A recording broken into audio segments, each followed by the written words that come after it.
My name is Dan Kittredge. Thank you, both of you guys, for organizing the local chapter. You're doing wonderful work down here. It's very, very, very nice. My background is I grew up on an organic farm in central Massachusetts, a small town called Barrie. Homestead / we were certified organic in the mid 80s. Started at CSA in the early 90s. I remember telling my fourth grade, I think it was, science teacher that I was an organic farmer, and she said, organic means contains carbon. And then sometime in junior high or end of junior high, I'm not quite sure when all of a sudden everybody knew what organic meant.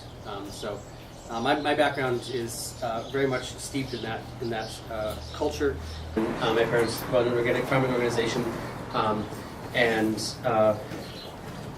as it ends up, I haven't actually fallen very far from the tree. My current life is I am a farmer in central Massachusetts. I live on we have 24 acres in a town called North Brookfield. It's about 20 minutes north of Sturbridge, about an hour from Hartford, hour from Cambridge, hour from Greenfield, Mass, less than an hour from Springfield, right smack in the middle of what we call the flyover part of Massachusetts. So I have 24 acres. I do a couple acres of mixed vegetable crops. With everything covered, I've got about a half an acre of mixed hoop houses and high tunnels.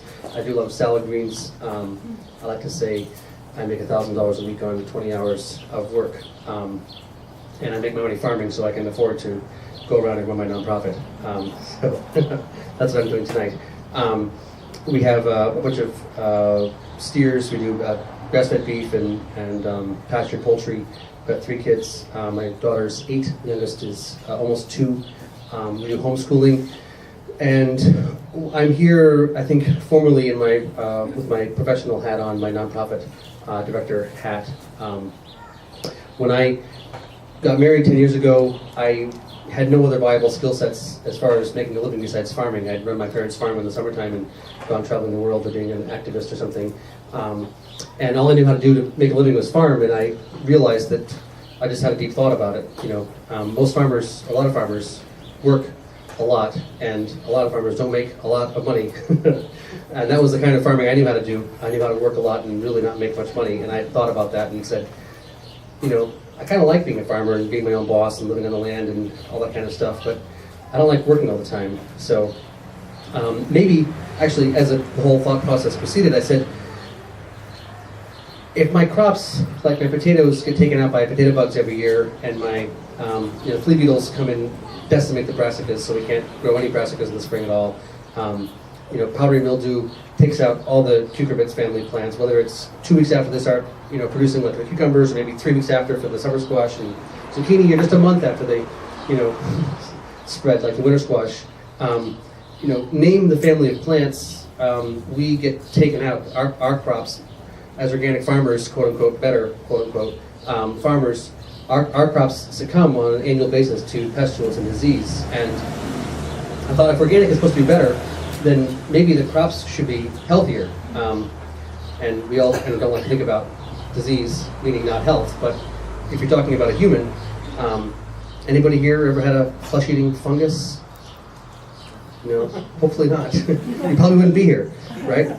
But that's what takes out our cucurbits every year, is a flesh-eating fungus, if you want to think about it. Anybody ever had a fly lay eggs in your body and have the maggots eat you alive? Because that's what basically is happening to the potato plants when the larval forms of insects are getting them alive. That's in animals, or if it was your pig or your chicken or your cow, that would be a sign of something really, really, really, really wrong. And when it comes to growing food, we don't think about it. And I only really thought about it because it's hard to make a living when your plants are always dying. And maybe if I could grow healthier plants, then I could make a better living. And so that was the impetus behind my sort of quest for more knowledge and more understanding. I went to a conference called the Acres USA Conference in the Midwest. It was, probably 8 years ago or so, and I was like, oh, after I came back, or while I was there, like, there's people who have been studying this and have put together all the science and the causes and the solutions and all that kind of stuff. And that's really exciting. So I went home and told my parents, because I was still working in their farm, and started doing this stuff. And lo and behold, our plants got healthier.